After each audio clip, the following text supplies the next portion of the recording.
10,000 years had passed since humanity stopped reaching for the stars. Their empire, once spanning 1,000,000 worlds, now existed only in old records and fading memories. The humans had pulled back to their home system, wrapped themselves in ancient defensive barriers that no weapon could break, and simply ... stopped. They called it the long sleep, not a literal sleep, but a turning inward. Humans built gardens where battleships once launched. They wrote poetry in stations that had manufactured weapons of unimaginable destruction. They raised children who knew nothing of conquest, nothing of the terrible efficiency their ancestors had perfected. Admiral Yuna stood at the window of Earth's defense ministry, watching the sun set over an ocean that had once boiled during the Great Burning, 300 years before her birth. She was 207 years old, kept alive by technology her people no longer fully understood. Her body was still strong, her mind still sharp, but her heart was tired. She had read the histories. She knew what humanity had been. She prayed every night that they would never have to become that again. Grandmother. A voice called from behind her. Yuna turned to see Jisoo, her granddaughter, standing in the doorway. Jisoo was everything Yuna hoped humanity could. Become kind, gentle. A diplomat who believed that all conflicts could be solved with words and patience. Galactic Confederation is holding their annual summit, Jisoo said. Our observers report that the Valori hegemony is asking questions about us again. Let them ask, Yuna replied. We have nothing to do with the galaxy anymore. Far across the stars, in a station built from living crystal, the Galactic Confederation gathered. Hundreds of species filled the Great Hall. Some breathed oxygen, others methane, others things that had no name in any human language. They came together once each year to discuss trade, borders, and the endless small conflicts that filled the galaxy. The Valore delegation entered last, as was their custom. They were tall, insectoid creatures with 4 arms and eyes that saw in spectrums beyond visible light. Their hegemony was young, only 3,000 years old, but they had conquered 80 star systems through brutal efficiency. They feared nothing in the galaxy. High Caste ruler Threxus, leader of the Valori delegation, clicked his mandibles in amusement as he took his seat. He had a question to ask, one that had bothered his kind for centuries. I wish to discuss the human territory, he announced. His voice translated by machines into 100 languages. The hall fell silent. Representatives of the elder races, those who had existed for millions of years, exchanged worried glances. The humans are not part of this confederation, replied the Nethkai observer. A being of pure energy contained in a crystalline shell. They choose isolation. We respect their choice. But why? Threxus demanded. Their empire collapsed 10,000 years ago. They have one system, 12 warships, perhaps 50 million soldiers. My hegemony has 12,000 warships and soldiers beyond counting. Why do we leave them alone? An ancient voice spoke. It came from Chorus of Caution, a Nethkai elder who had not spoken in 800 years. His energy form flickered with colors that indicated deep distress. Because we remember, he said simply. Remember what? Ancient history. Fairy tales told to frighten children? Threxus laughed, and his delegation laughed with him. The humans are weak. They hide behind their barriers because they know they cannot fight. I say we should demand they open their borders to trade. If they refuse, we take what we want. You do not understand, Korasuv? Korasuv Koshin said. The humans did not lose their empire. They chose to end it. They looked at what they had become, and they were horrified by themselves. The barrier around their system is not to keep us out. It is to keep them in. To keep them sleeping? Then let them sleep forever, for all I care, Threxus replied. But their territory contains resources my hegemony needs. Either they trade with us, or we take. The Draenari ambassador, an aquatic being speaking through a water-filled suit, leaned forward. High Caste ruler, we have a saying among our kind. It has been passed down for 10,000 years, since our ancestors witnessed the humans' last war. We say, do not wake humanity. Let them sleep. Pray they sleep forever. Threxus stood, his forearms spread wide in a gesture of contempt. You're all cowards, frightened of ghosts. The Valori fear nothing. We will deal with the humans ourselves. He left the hall. And behind him, the elder races sat in terrible silence. On Earth, in a building that had once been a library before it became the Forbidden Archives, a young man named Tai Ho worked by lamplight. He was a historian, one of the few humans who studied the old empire. Most of his people preferred to forget. Tai Ho believed that forgetting was the first step toward repeating. Tonight, he had found something new. A memory crystal hidden in a wall for 10,000 years, placed there by someone who wanted it found, but not easily. Tai Ho inserted it into his reader, and the air filled with light. He saw human ships, thousands of them, moving through space in perfect formation. He saw them approach a planet covered with cities, home to billions of living beings. He heard a voice, calm and professional, say, "Target confirmed. Begin sterilization." The ships opened fire. Not with lasers or missiles, but with something else. The planet's atmosphere ignited. Its oceans boiled away in seconds. Its crust cracked and split. In less than an hour, a world that had existed for 4 billion years was reduced to a ball of molten rock, and then the voice spoke again. Sterilization complete. Moving to secondary targets? Estimated time to system completion, for hours. Tai Ho stopped the recording. His hands were shaking. He had read about the old empire's wars, but reading was different from seeing. The efficiency horrified him. There was no hatred in that voice. It's no anger. Just a job being done, the way a farmer might clear a field of weeds. He searched through the crystal's files and found one more recording. A speech given by the last emperor of humanity just before the long sleep began. "We have won," the emperor said. His face was tired, his eyes hollow. "We have won every war we ever fought. We have destroyed species beyond counting. We have burned worlds and salted stars. And today, we stop. Not because we are weak, not because we are defeated, but because we have finally seen what we are. We are monsters. Efficient, unstoppable monsters. And the only way to stop being monsters is to stop completely. Forever." Tai Ho sat alone in the archives, the emperor's words echoing in his mind. He understood now why his people chose to sleep. He prayed they would never have to wake up. 6 months passed after the Galactic Confederation summit. The elder races watched and waited, hoping that the Valori would forget their boasts. They did not. High Caste ruler. Threxus gathered his war council in the great nest chambers of Ellery Prime. Maps of human space filled the air, showing the single star system that remained of humanity's once great empire. "We will not attack their homeworld," Threxus said. "Not yet. We will test them first. Here," he pointed to a small moon orbiting the 4th planet. "New Busan, an agricultural colony. 50,000 humans. No military value. If we take it, we prove that humanity is weak. If they fight back, we learn how they wage war." His generals clicked their approval. 400 warships were assembled, the largest fleet the Valori had ever gathered for a single target. It was excessive, deliberately so. Threxus wanted to send a message not just to humanity, but to the entire galaxy. The Valori feared nothing. On New Busan, life continued as it had for 3,000 years. Farmers tended their crops. Children played in green fields under an artificial sun. No one thought about war. Why would they? No enemy had approached human space in 10,000 years. Captain Dewan commanded the patrol vessel Eternal Spring, one of 12 active warships in the entire human fleet.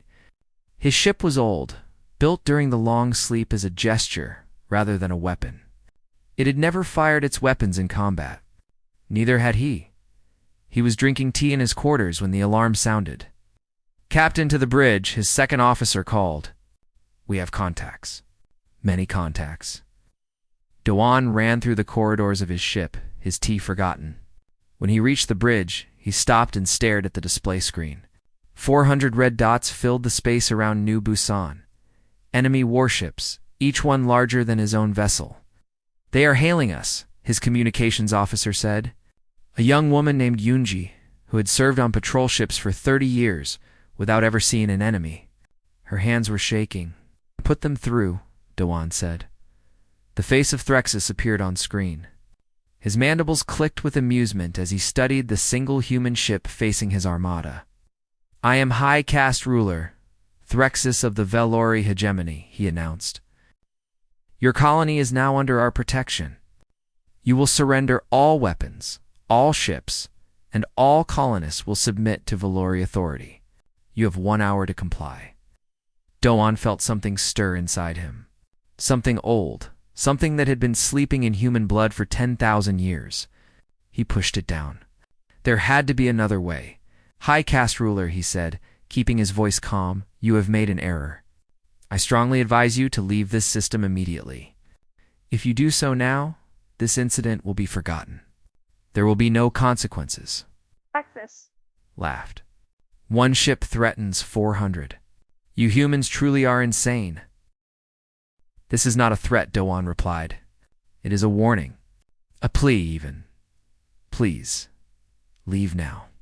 You do not understand what you are doing." "I understand perfectly. Your empire is gone. Your strength is gone.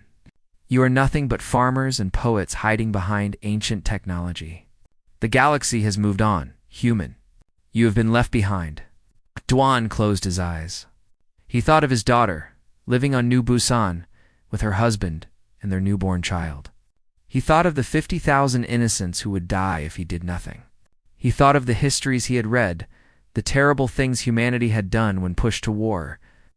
"One final warning," he said. "Leave now, or face the consequences." "Fire on his ship," Threxus commanded. The first volley struck the eternal spring before Doan could react. His shields held, barely. Around him, his crew looked to him for orders. They were not soldiers. They were peacekeepers, trained to rescue lost ships and mediate disputes. They did not know how to fight, but Doan did. Somewhere deep in his bones, in the genetic memory of a species that had once conquered galaxies, he knew exactly what to do. "All hands," he said quietly. "Prepare for combat." Yunji sent a message to Earth.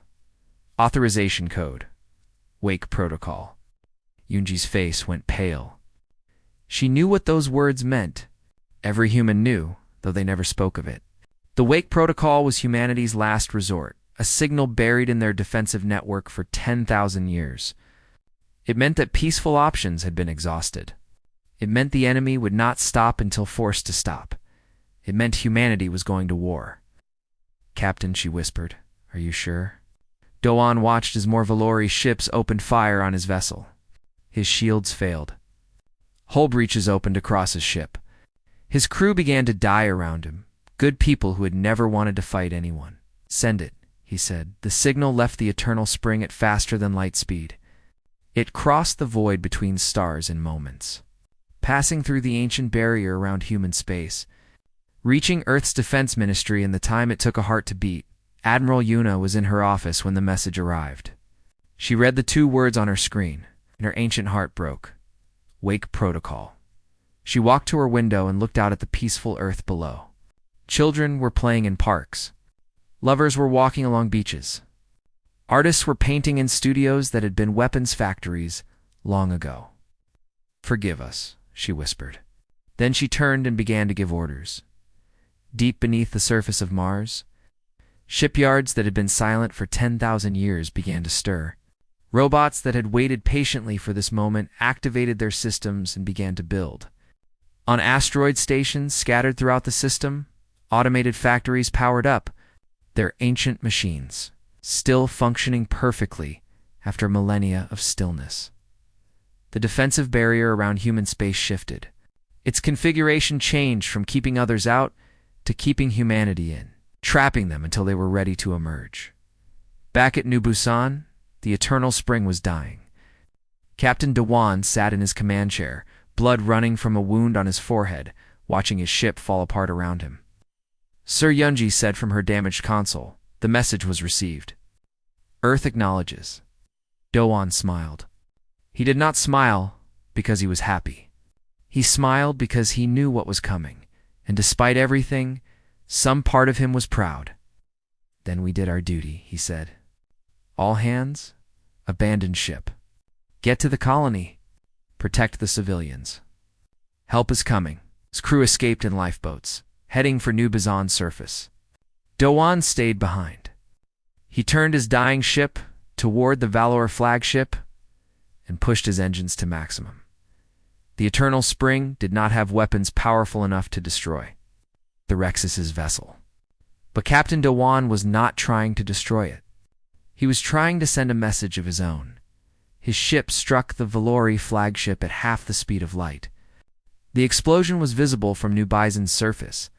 It did not destroy Threxus's ship, but it crippled it, killing hundreds of Valori crew members and forcing the High Caste ruler to transfer his flag to another vessel in the wreckage. Surrounded by dying Valori, a recorded message began to play. Captain Doan's voice calm and sad. You were warned. You did not listen. Now you will learn why the galaxy told you to let us sleep. On Valori Prime, word of the attack on the flagship reached the homeworld. The Valori people celebrated. They had conquered another system, faced the humans, and won. Their high caste ruler was a hero. They did not understand. They could not understand. Humanity was awake, and humanity remembered everything. 3 months had passed since the fall of New Busan. Throughout the galaxy, news of the Valori victory spread like fire. A young species had challenged the sleeping giants and won. The old warning seemed foolish now, the fears of ancient races nothing but superstition. But the elder races knew better. They watched human space with growing terror. What they saw made them remember why they had been afraid. The defensive barrier around humanity's system had become opaque. No signal could pass through. No probe could penetrate. But the elder races had sensors that could detect energy signatures. What those sensors showed was impossible. Shipyards were operating at full capacity. Factories that should have been dead were producing weapons. The energy output from human space had increased by a factor of 1,000 in just 90 days. Chorus of caution. The ancient Nethkai observer called an emergency session of the Galactic Confederation. For the first time in 800 years, he left his meditation chambers and traveled to the Great Crystal Station. When he arrived, the hall fell silent. I have come to show you something, he said. Something I had hoped would never be needed again. He projected recordings into the air. Ancient recordings, 10,000 years old, captured by Nethkai observers during humanity's last war. The first recording showed a planet. A beautiful world, covered with forests and oceans, home to a peaceful species called the Meridani. They had made the mistake of killing a human diplomatic team. Just 12 humans. Murdered by a local warlord who thought he could frighten the newcomers. The recording showed what happened. Next, human ships arrived. Not warships at first, but evacuation vessels. They broadcast a message. All Meridani who wished to leave their planet had 30 days to board human ships. They would be taken to a new world, given food and shelter, treated with kindness. Their culture would be preserved. Their children would be protected. 90% of the Meridani accepted. They could not understand why the humans were being so generous. But they were grateful. On the 31st day, the human warships arrived. The recording showed them systematically destroying every city, every town, every structure on the planet. They salted the oceans with chemicals that made them toxic for 10,000 years. They seeded the atmosphere with machines that attacked any Meridani. Genetic signature. The 10% who had refused to leave died in hours. Not from weapons, but from the air itself, turning against them. The second recording showed human soldiers in ground combat. They advanced through poison gas without masks, their lungs replaced by machines that filtered the toxins. They took wounds that would kill any other species and kept fighting, their bodies repairing themselves in real time. When they ran out of ammunition, they fought with their hands, with their teeth, with pieces of broken equipment, and they were singing. Old songs from Earth, songs about love and home and the beauty of a sunset. They sang while they killed, not from cruelty, but because the songs kept them human. Without the songs, they might forget what they were fighting for. The third recording was the worst. It showed the end of the war, the final defeat of the species that had opposed humanity. This species had no name now. They had been removed from every record, every history, every memory. But in the recording, their leaders knelt before the human emperor, begging for mercy. "You have mercy," the emperor said. "You will live. Your species will continue. But you will never threaten us again. Our doctors will modify your genetic code. Your children will be born without aggression, without the desire for conquest, without the ability to harm others. You will become peaceful. Permanently." The recording ended. The hall sat in stunned silence.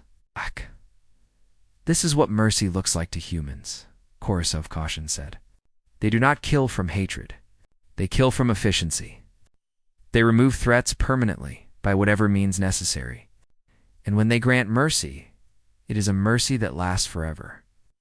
High caste ruler Threxus had recovered from his injuries and returned to the Confederation as a conquering hero.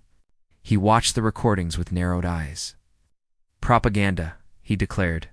"Ancient lies designed to frighten us. The humans I fought were weak. They had one ship, and I destroyed it." "You destroyed one ship," Korsov Koshin agreed. "And in doing so, you woke them. Our sensors show they are building again. In 3 months, they have produced more warships than your entire hegemony possesses, and they are not stopping." On Earth, Jisoo prepared for a mission she did not want to take. Her grandmother had given her a task: travel to Valori space, meet with Threxus, and try to stop the war before it truly began. She carried a gift, a memory crystal containing the terms of humanity's surrender during their last war. Not their surrender, the surrender of their enemies. Her ship passed through the defensive barrier and jumped to Velour space. She was met by an honor guard of warships and escorted to Threxus's new flags. The Valori treated her with contempt, laughing at her small vessel and her peaceful mission. When she stood before Threxus, she bowed in the human way and presented her gift. "High caste ruler," she said, "I come with a message from Earth. We do not want war. We have spent 10,000 years avoiding war. Please, take our people from New Busan, release them unharmed. Apologize for the attack. Pay reparations for the deaths you caused. If you do these things, we will return to our sleep. This will end." Threxus took the memory crystal and examined it. He played its contents on the great screen of his throne room. The terms of surrender filled the air. Complete disarmament. Genetic modification to remove aggressive tendencies. Permanent observation by human authorities. The losing species would survive, but they would never again be capable of threatening anyone. "This is what you offer?" Threxus asked. "A warning?" "It is what happens when we win," Jisoo replied. "And we will win. We always win. Not because we are stronger, but because we do not stop. Ever. Please, High Caste ruler, do not make us do this. We do not want to be what we were," Threxus laughed. He ordered one of the human prisoners from New Busan brought before him. A young woman, a farmer who had never held a weapon in her life. Jisoo recognized her from colonial records. Her name was Sahi. She had been married for 2 years. She was pregnant, Watch Threxus said. He killed Sahi himself with his own claws, while Jisoo screamed for him to stop. "Take this message back to Earth," Threxus said, dropping the body at Jisoo's feet. "The Valori do not fear you. We do not surrender. We do not apologize. Come for your people if you dare. We will be waiting." Jisoo knelt beside Sahi's body. She closed the young woman's eyes and whispered a prayer in the old human tongue. Then she stood and looked at Threxus with eyes that had changed. The kindness was still there, but now it was buried beneath something else. Something cold. "I tried," she said. "Remember that I tried." She returned to her ship and left Valori space. Behind her, Threxus celebrated his victory. He had humiliated a human diplomat. He had shown the galaxy that the Valori could not be threatened. He did not understand what he had done. He had killed hope. And without hope, humanity had only one response left. On Earth, Admiral Yuna received Jisu's report. She read it in silence, then closed her eyes and issued the order. Begin mobilization. Full war footing. First fleet launches in 3 months. In shipyards across human space, the new fleet took shape. Ships built not for exploration or diplomacy, but for ending things. Ships with weapons that had not been used in 10,000 years. Ships crewed by men and women who prayed they would never have to fire those weapons, but they would. Everyone knew they would. The galaxy had woken humanity. Now the galaxy would learn why they should have let them sleep.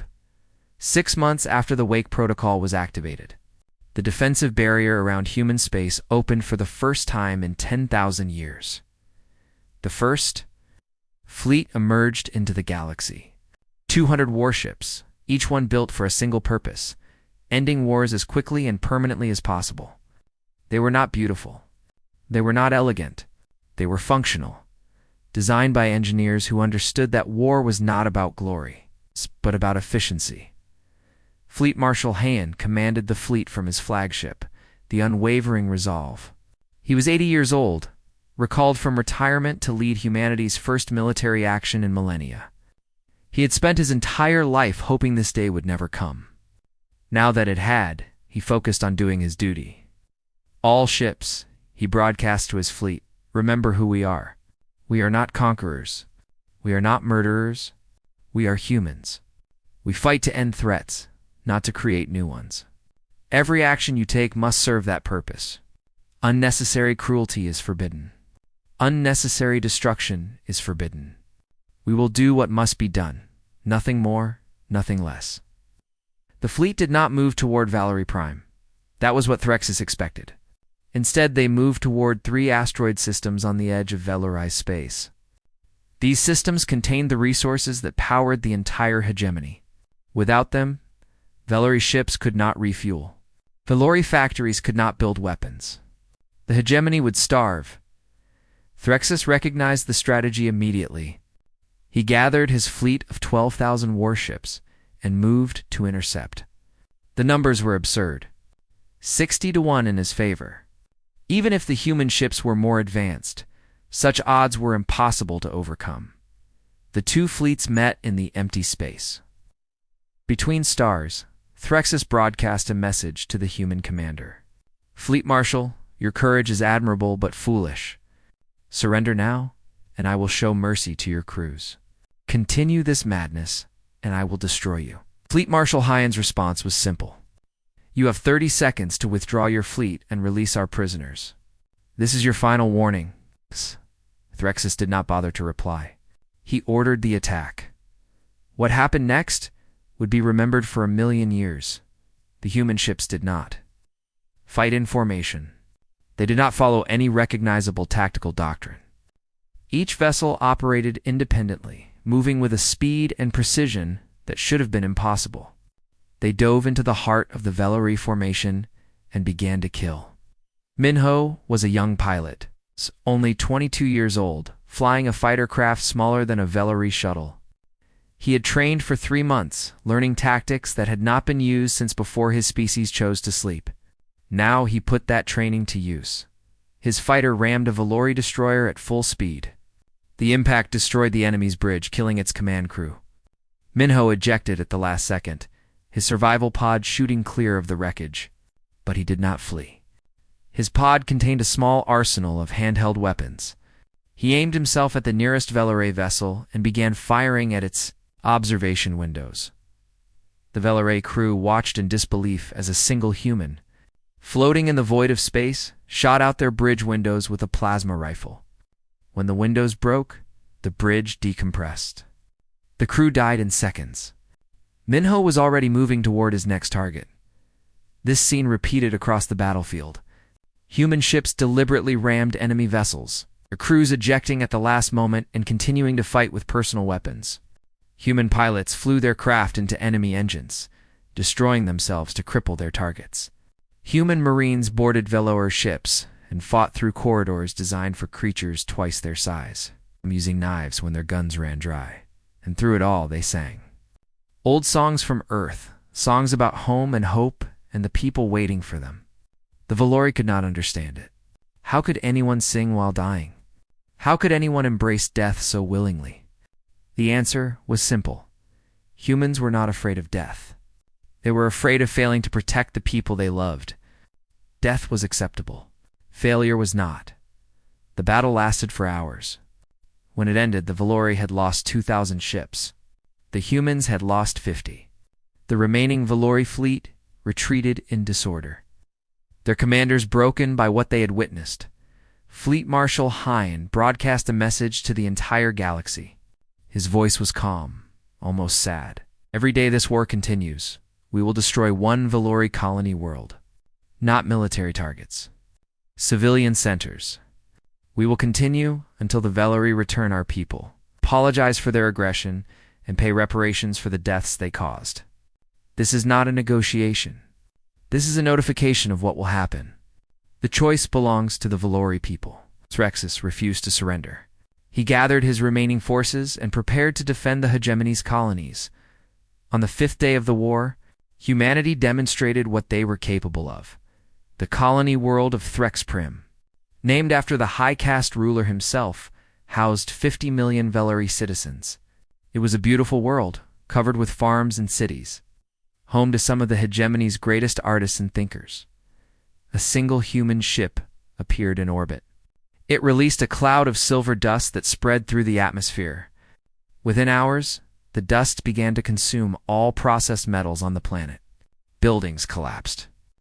Vehicles stopped working.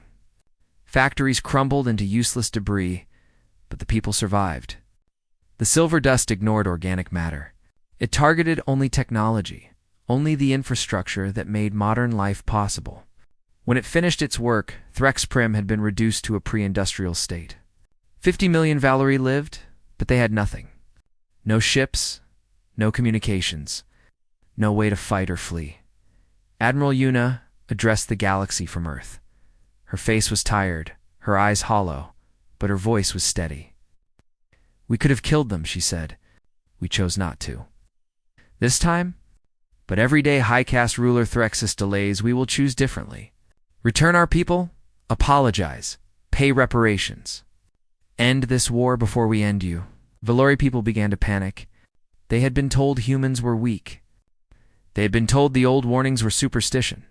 Now they watched their colony stripped of technology in hours. They understood that the humans could have done far worse. Threxus addressed his people, trying to maintain control. "This is a bluff. They cannot sustain this campaign. Their fleet is small. Their resources are limited. If we stand firm, they will exhaust themselves." But the people remembered the recording's chorus of caution had shown.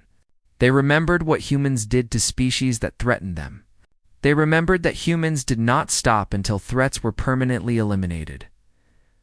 On the 10th day of the war, the first Valori systems began to surrender, not to fight, but to escape the coming destruction. They broadcast messages to the human fleet begging for mercy, offering to turn over their weapons and leaders in exchange for survival. Fleet Marshal Hane accepted their surrenders. He was gentle with the defeated, treating prisoners with respect, providing food and medical care to those who needed it. This was not a contradiction. Humans could be terrifyingly efficient in war and genuinely compassionate in peace. The two qualities existed side by side, neither canceling the other. By the 20th day, half of the hegemony had collapsed. Threxus found himself commanding a shrinking empire, his people abandoning him in ever greater numbers. He retreated to Valori Prime, surrounded by his most loyal soldiers, and prepared for a final stand. It never came. On the 21st day, Threxus's own generals arrested him. They bound him in chains and broadcast a message to the human fleet. The war was over. The Valori surrendered. They would return all human prisoners immediately. They would pay whatever reparations humanity demanded. They would do anything, anything at all, to make the destruction stop. Fleet Marshal Heian received the surrender with dignity. He did not gloat. He did not humiliate the defeated Valerie. He simply accepted their terms and ordered his fleet to stand down. The war was over. It had lasted 21 days. In that time, humanity had demonstrated exactly why the galaxy had been warned to let them sleep. They had fought with terrifying efficiency, accepting death without hesitation, using tactics that other species could not comprehend. And when they won, they had shown mercy that was almost as frightening as their violence. The Valerie would survive, but they would never forget what humanity could do. Neither would anyone else. 1 year after the war began, it finally ended. Not with a final battle, but with a trial that the galaxy would remember forever. High Caste ruler Threxus stood in chains before a human court. The courtroom was on Earth, in a building that had once been a museum dedicated to humanity's peaceful achievements. Now it served a different purpose. The courtroom was filled with observers from across the galaxy. The elder races came, Korosov Koshin among them. The younger species came, watching with fascination and terror, and the humans came, filling the galleries with silent faces, waiting to see what their people would do to the being who had woken them from their long sleep. Admiral Yuna presided over the trial. She was not a judge in the traditional sense, but she had been chosen by the human people to speak for them. Her age and her service gave her the authority that no one else possessed. "High Caste ruler Threxus," she said, her voice carrying through the silent hall, "you stand accused of crimes against humanity. You ordered an unprovoked attack on our colony of New Busan. You killed our citizens, including Captain Dowan and the crew of the Eternal Spring. You executed a pregnant woman named Sahi in front of our diplomatic envoy. You refused multiple offers of peace. How do you answer these charges?" Threxus raised his head. Despite his chains, despite his defeat, there was still defiance in his eyes. "I answered that I was doing my duty to my people. The strong take from the weak. This is the law of nature. You humans are simply better predators than we are. I accept my fate, but I do not apologize for my actions." A murmur ran through the crowd. Many expected Admiral Yuna to order his execution. It would have been justified. It would have been what most species would do. Instead, she smiled. It was not a happy smile. "We have discussed your punishment at length," she said. "Execution was considered and rejected. It would be too quick, too merciful. You would die, and in a generation, your name would be forgotten. That is not what we want," she gestured. And technicians brought forward a strange device. It was a mechanical body, built in the shape of a Valory, but clearly artificial. Its surface was smooth metal, its eyes glowing screens. "Your consciousness will be uploaded to this body," Yuna explained. "It is immortal. It cannot be destroyed. It cannot tire, cannot sleep, cannot die. You will be placed aboard a ship that will travel the galaxy forever, stopping at every inhabited world, every space station, every colony. And at each stop, you will tell your story. You will explain what you did and what happened because of it. You will warn every species, every generation, for as long as the galaxy exists, do not wake humanity." Threxus stared at the mechanical body in horror. "You would make me a monument to my own failure, a warning sign for eternity?" "Yes," Yuna said simply. "You wanted to be remembered. Now you will be." The upload procedure took 3 days. When it was complete, the being that had been Threxus looked out through artificial eyes at a universe he would never escape. His ship launched on the first day of the new year, beginning a journey that would never end. 1 month later, Dina addressed the Galactic Confederation for the final time. She stood before the same assembly that had ignored their warnings, the same races that had dismissed humanity as a relic of the past.